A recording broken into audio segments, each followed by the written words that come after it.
Well, we have Doniana's question from Mexico. She asks us about contraceptive methods in Islam. What does Islam say about contraceptive methods? Which ones are permitted? Which ones are prohibited? Could you talk to me about the restrictions in Islam regarding family planning? Well, in Islam, it is always advisable to have the largest family possible. That is recommended. If the man wants to have a child or the woman wants to have a child, the other cannot prevent it. If the man wants to have a child in the marriage, the woman cannot prohibit it. If a woman wants to have a child, the man cannot prohibit it.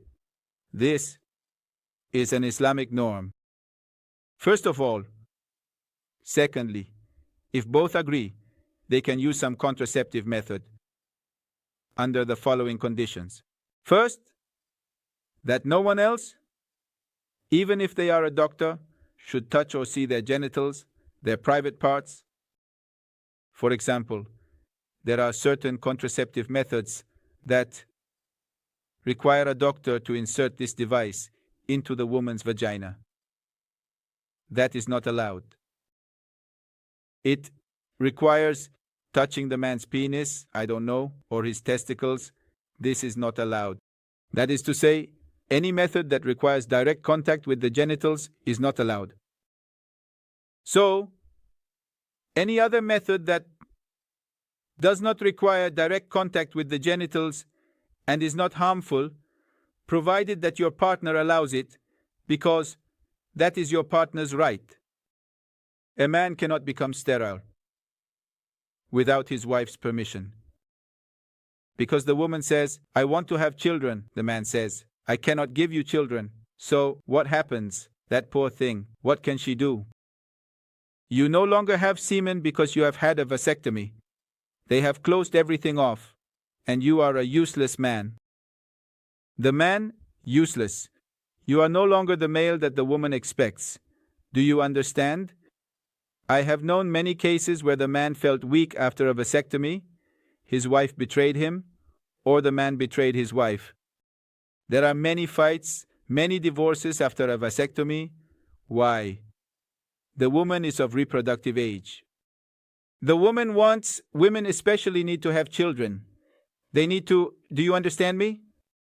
It's like when a little girl goes to buy a doll and wants to take care of it. A girl of 3 or 4 years old wants to be a mom.